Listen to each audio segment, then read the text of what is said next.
It's time now for the KC Ingram Show on WSTU. The opinions expressed are those of the program host and guest and not necessarily those of WSTU. WSTU does not endorse products that may be mentioned. Any reproduction or retransmission of this broadcast is strictly prohibited without written consent of WSTU. It's time to call in with your questions and comments at 220-9788, 220-WSTU. And now, here's KC Ingram. Tired of lines at the boat launch, sun damage, or not using your boat because of the hassle? Call Meridian Marina and Yacht Club because we do all the work so you can enjoy your boating lifestyle. We store your boat inside, launch it with a wash with just 30 minutes notice, and rinse it down before putting it back. Need new electronics, service, detailing, bottom paint? No problem. Our experienced certified techs will make sure your boat is in tip-top shape and ready to head to the sandbar, fishing, or the Bahamas. Call us up at 772-221-8198. That's 772-221-8198, or visit us online at meridianmarina.com. Just want to remind everybody, if you would like an advance notice by email of who the special guest will be, you can sign up for my weekly email blast at my website, thekcingramshow.com. And if you miss the show, we do podcast them on iTunes and Google Podcast. So actually on the line this evening, we have Congressman Brian Mast calling us from Washington, D.C. to give us our final update of the year on everything that's happening up in the D.C. area. So, Congressman, thank you so much for your time, and how are you doing this evening? Couldn't be better, running from meeting to meeting, vote to vote, and it's not bad weather up here. It's probably 50 degrees, a little bit overcast, but a nice, comfortable cool, and things are good here. That's incredible because it's been so cold. So I'm glad it sounds like it warmed up a little bit up there for you. The Arctic blast that's been going across the country has been definitely a chilly one. But there's been a lot of things happening this year. And of course, I want to cover things that are near and dear to the Treasure Coast. And let's start out with the big issue, and that's the water issues. Do you have any updates on what's going on with some different legislation with the water? Yeah, so I'll start with one of the things that's going on right now, and that's the term CR, or continuing resolution. And what that simply means is that all appropriation levels here in Washington are continuing the appropriations of past. Now, why does that matter to anybody listening? Because one of the things that we've pushed through successfully here in Congress is to up appropriations for our South Florida water projects to $200 million a year. The previous number was $60 to $70 million a year. But until Congress actually gets through and votes on that individual appropriation that was agreed upon and stops doing what's known as the CR, or continuing resolution, we don't actually get it literally up to that number. So Congress just did another CR and is going to be doing another CR probably before Christmas, and that's very unfortunate. It's not something that I vote in favor of, because I think it's a dereliction of the job that we're meant to do here, and it causes problems just like our water issues. It causes other problems for the military and a host of other agencies. But that's one update on the water. Now, the biggest update, the biggest thing that I love to talk about on the water is just an examination of what's gone on this past year. I just mentioned $200 million being a higher amount in appropriations that we're doing for our water projects.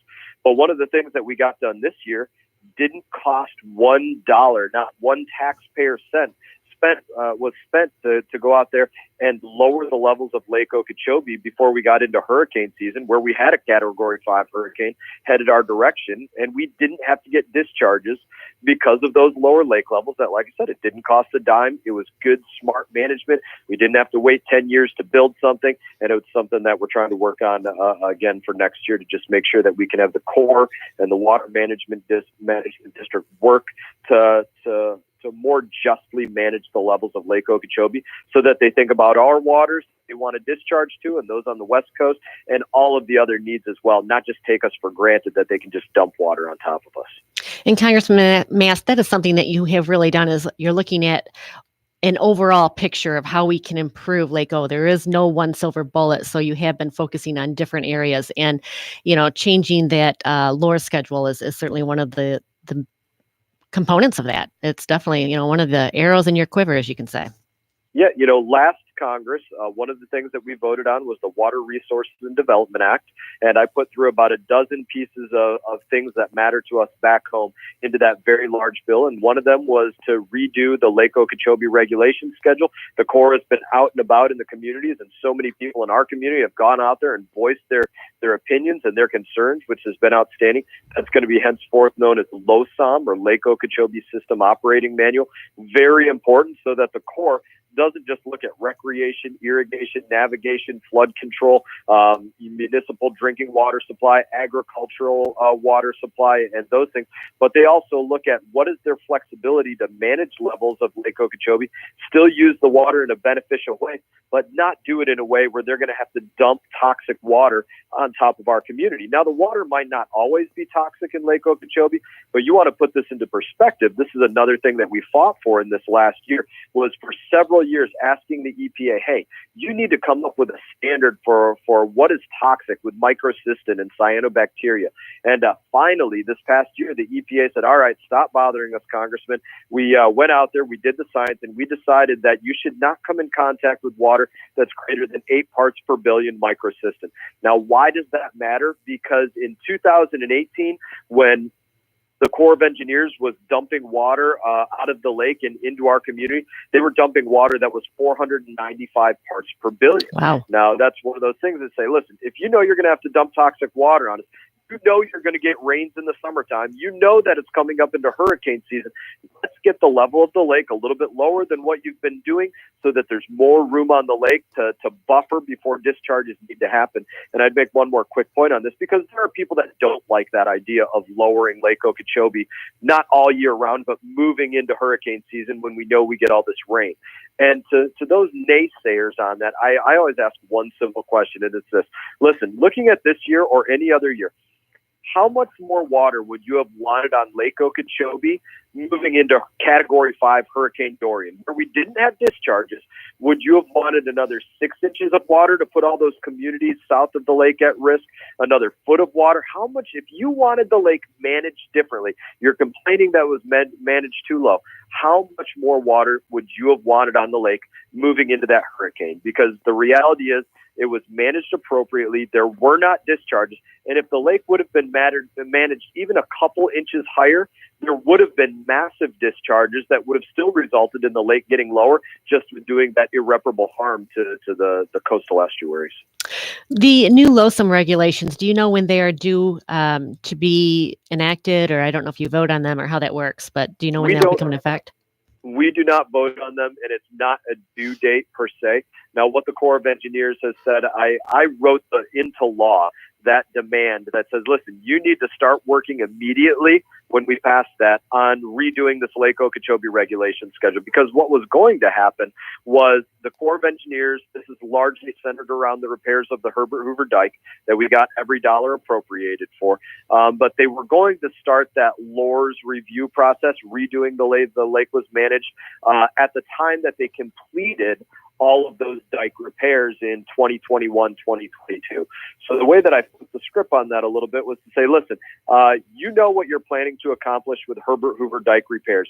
Let's start that entire process of reviewing the Lake Okeechobee regulation schedule now, so that at the time that you actually get the repairs done, you can just implement what it was that you come up with, instead of working for another 2-3 years from that point to come up with what will be your management of it. And so that's what they're undertaking right now. It will probably go into effect when those repairs are completed. That's why we asked them to do it right in the 2021, 2022 time frame. Okay, thank you.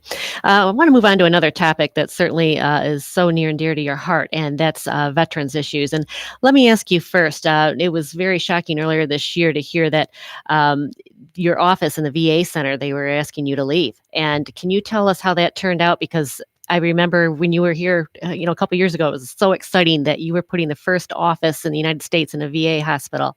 And I was absolutely stunned and disappointed to hear that they were asking you to leave. Yeah, look, it's an easy subject to talk about if you want to get me hot, because, something that we've done incredible work very bipartisan work. So I opened up that office in the West Palm Beach VA. And then as a result of it, we had, I don't know how many other members of Congress, but all of the other ones in this Florida region started doing the same thing. Lois Frankel, Ted Deutsch, Alfie Hastings, Stephanie Murphy, Darren Soto up in Orlando. They all started also saying, you know what, I want to hold office hours in my VA for my veterans, make life more convenient for them, be more in tune and in touch with what they're doing, make sure that I'm paying attention to my local VA, so I'm walking in and out on a weekly basis to see what's going right and what's going wrong. And just out of my office, we opened up over 500 pieces of casework for veterans that may have otherwise not been open. We've helped veterans get their medals. We've helped veterans fill out paperwork that they would have otherwise had to take home and then bring back and make life more inconvenient for them. We've helped them on a number of different fronts in small but important ways. And to see this come to an end, in my opinion, because the Department of Veterans Affairs doesn't want a host of members of Congress up their backside saying, why is this wrong? What the heck is going on here? I think is exactly one of those problems with the VA. They should be begging for 435 members of Congress to be going inside of the VA hospitals on a weekly basis, proving to us that everything is above board, getting done properly. Our veterans are being treated respectfully and with the dignity that they deserve and that they earned, and that there's nothing falling through the cracks. And instead, they're running in the other direction. And to say the least, it ticks me off. We have a comment from our Facebook Live feed. Who can we contact to get you back into the VA hospitals? So a couple of things on that. One, you could write a letter or make a phone call to our local VA, West Palm Beach VA, or one of our CBOCs, in the area. You can also write or get a number to the national VA, the VA headquarters here in Washington, D.C. And then beyond that, to say this isn't, they want us out by the beginning of January. So we're not out yet, but they want us out by the beginning of January.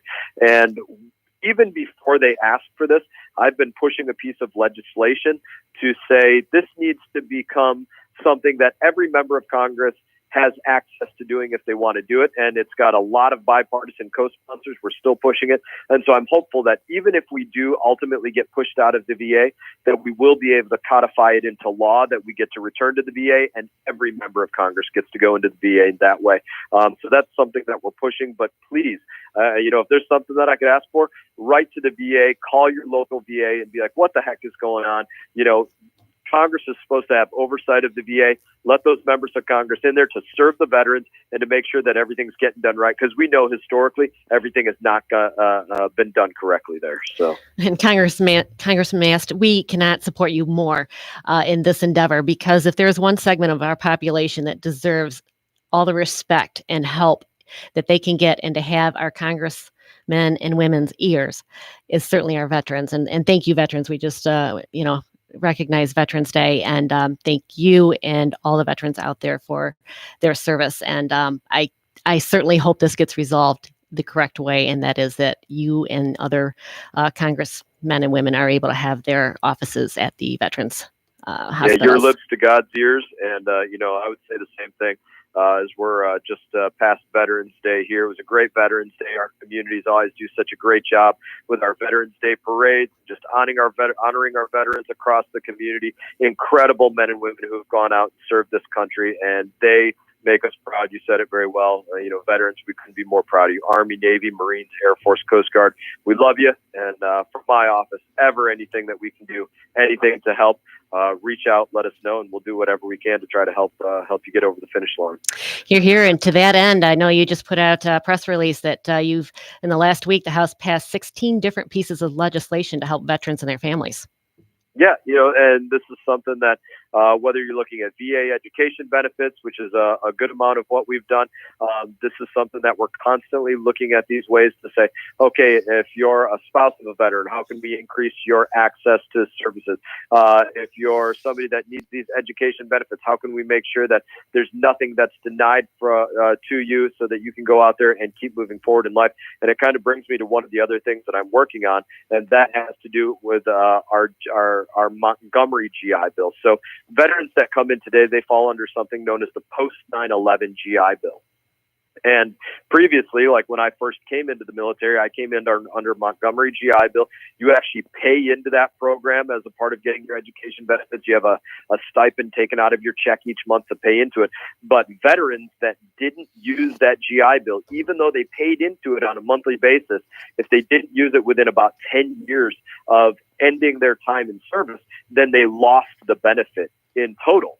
And that's something that we're working to say, no, you got to give these veterans that benefit back. They earned it. It's a great part of transition. We know that there's a lot of adult learners out there that are saying, listen, I want to change my path in life or whatever it was that I have been doing to maybe something new, and I need those education benefits. And so we're working to make sure that if you ever earned a GI Bill and it has now been taken away from you because of a lapse in time or something else, benefit gets returned to you, because it is so important for transition. Absolutely. Can't agree more. Let's talk a little bit more. There's some legislation you just introduced that caught my eye and very, very supportive of it. And that's Harmony's Law. Can you tell us a little bit about that? Yeah. So there's a young woman, Harmony Allen, who served in the military. She was unfortunately a victim of a very brutal military sexual trauma. Where she was raped.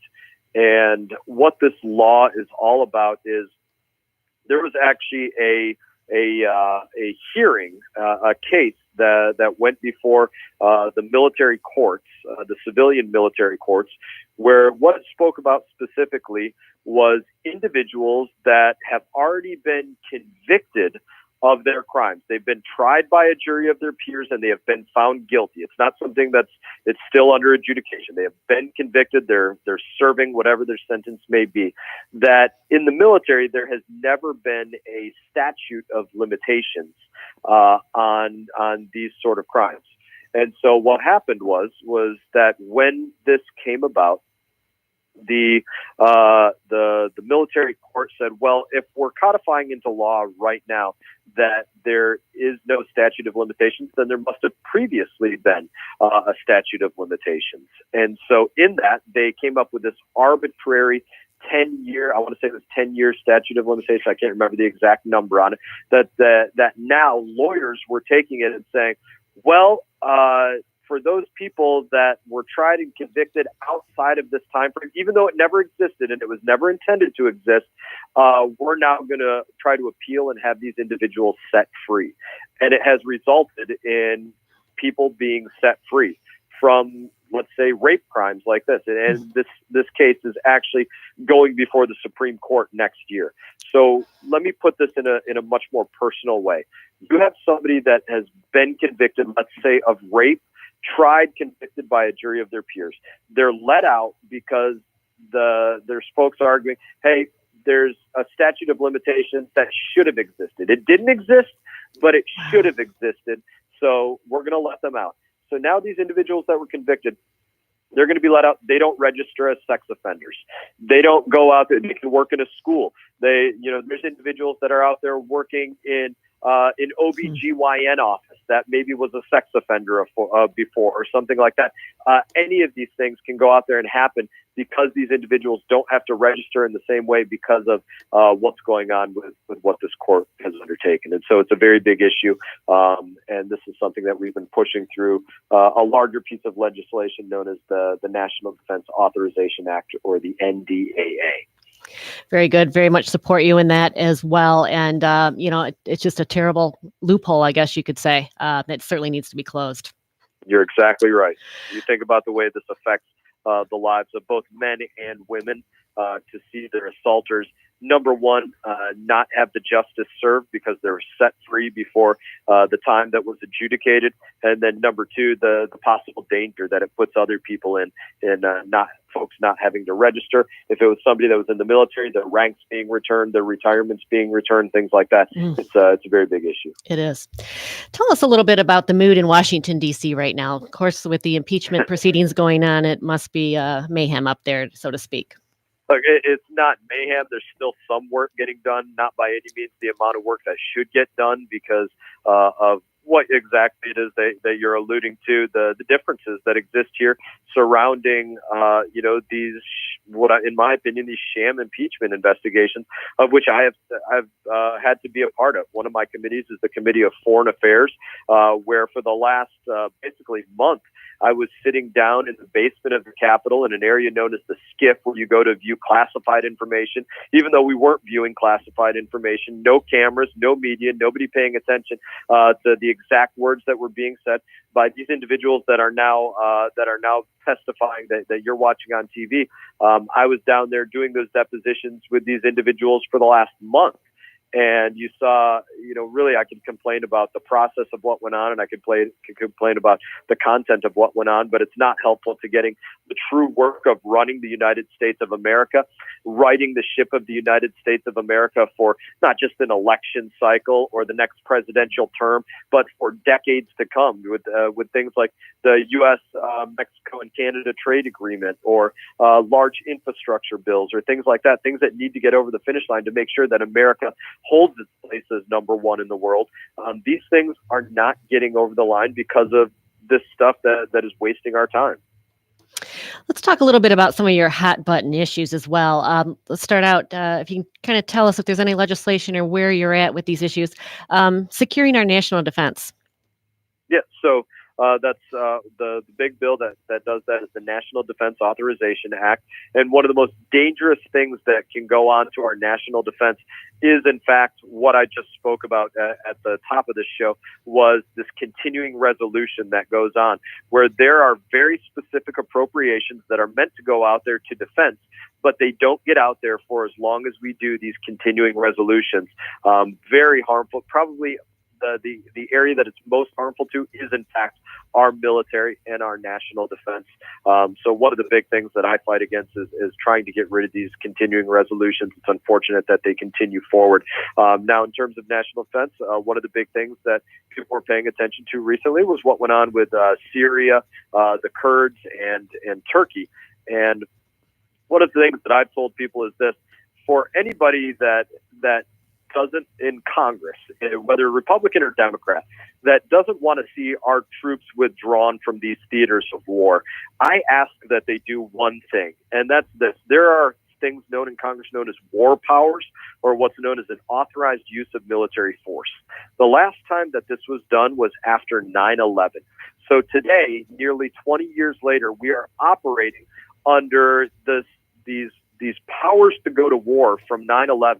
And I think today, where most members of Congress have not actually voted on that, most weren't here at that point. There are still a few that were here at that point, but most were not. Let's go out there, and if you want to be engaged in a protracted war in these places, then author an authorized use of military force. Say what you want the left and right limits to be for going out there into these theaters of war, and then move forward in that way. But to just sharpshoot the president in saying he was wrong for getting our service members out of harm's way, it's not to say I don't think it could have been done in a smoother and a better way. I think it could have. But to say that you want our troops to remain there without having people actually vote on what that should look like, to me, is the wrong approach. Agree. How about reforming our immigration system? Where's everything stand on the wall now? So there are pieces of the wall that have been appropriated and are being built by appropriations that the executive branch is taking and moving in to say, all right, let's build more wall here, let's build more wall here, and more wall here. It's a big deal. And there are so many unfortunate places where I'm seeing obstruction here in the House of Representatives, where you see folks, largely on the other side, putting forth amendments that say, as we do these Homeland Security appropriations, that say no dollars will be allowed to go to paying overtime for immigrations and customs enforcement officers. Just absurd things like this, where they don't want these officers to be paid. They don't want them to be able to do more of their work. They don't want individuals to be able to ask, to be asked if they're there illegally, or be reported if they're there illegally. Just obstruction to securing our border. Now, I want people to immigrate legally into our country, to visit our nation, to come in on visas, to come and be a part of this nation through the green card process in the right way. But if somebody's not willing to come in through the right process, then, in my opinion, they're not allowed into this country any more than they would be allowed into my home or my automobile or anywhere else without asking the appropriate request to come in. And the obstruction that I see here can be absolutely mind-boggling. Probably one of those issues where I most have to throw up my hands and say, I cannot believe I just heard somebody say that or propose that. It's got to be tough sitting there sometimes, listening and probably not having the authority or power to make the decision on your own. Look, I'll give you a point on that. People say, common statement, man, it must be crazy to see it up there. I tell folks all the time, if you think it's crazy to watch it on TV, then you can't imagine how crazy it is to see it play out 2 feet in front of your face, because what people see on TV is what rose on that day to the highest level of absurd or crazy, and that's why it's getting the primetime coverage. What people don't see is the 99 runners-up to being where people were purposely trying to be absurd or off the wall so to get on primetime, but they didn't quite measure up to being the most crazy, and so most people don't even hear about it. And so it's actually far more crazy when you see the things play out in committee hearings or on the House floor or other places that get no media attention. I believe that. How about this is something I've seen really has been happening here since President Trump has been elected, and that's boosting jobs and economic growth. Look, I see it every day. One of the biggest things that I hear from anybody that goes out there and puts people to work is they cannot find enough workers. We need more programs to get people into the trades. We need more programs to get people to be electricians or to get into the HVAC field or to get into the plumbing field or get into the driving field on the trade level. And it goes well beyond that to every other sector of the workforce. But biggest thing that I hear is people need more workers, which is upward pressure on wages, makes people get hired at higher dollars if they know they can go work somewhere else. And then I'll tie this into Social Security as well, because you think about how is it that our Social Security programs are paid for? Well, they're paid for by individuals paying into the payroll tax. They have to be working in order to pay into the payroll tax. So if you have the lowest unemployment numbers ever, more people to work than ever, then that means more people paying into the payroll tax, making sure that those dollars are in that Social Security program that need to be there. If there's an upward pressure on wages, making people get paid more and more and more than what they were before, then that means there's more dollars going into that Social Security program. And that is a very good thing for our seniors. So, in terms of jobs out there, man, if somebody is out there looking for work or looking for a better job, I try to keep track of the things that are available in our community, people that are telling me that they need employees to come in. If they want to reach out to our office because they're saying, hey, listen, I'm looking for that next opportunity. Who's somebody that's looking for something? Come stop by our office and we will direct you into the right place to say, listen, there's some folks that are looking for you to come to work. If you're drug-free and willing to bust your tail, which is the way that we should all go to work, then there are people that want you to go out there and be a value add in their workforce. Congressman Mast, our half hour has flown right by. We've got about 20 seconds left. I want to thank you so much. This has been very informative, a lot of great information, and I wish you and your family the happiest of holidays. Thank you. I hope you all have a great Thanksgiving. Everybody that's listening has a great Thanksgiving, and look forward to seeing everybody around. I wish you all the best. Thank you very much, Congressman Brian Mast from Washington, D.C.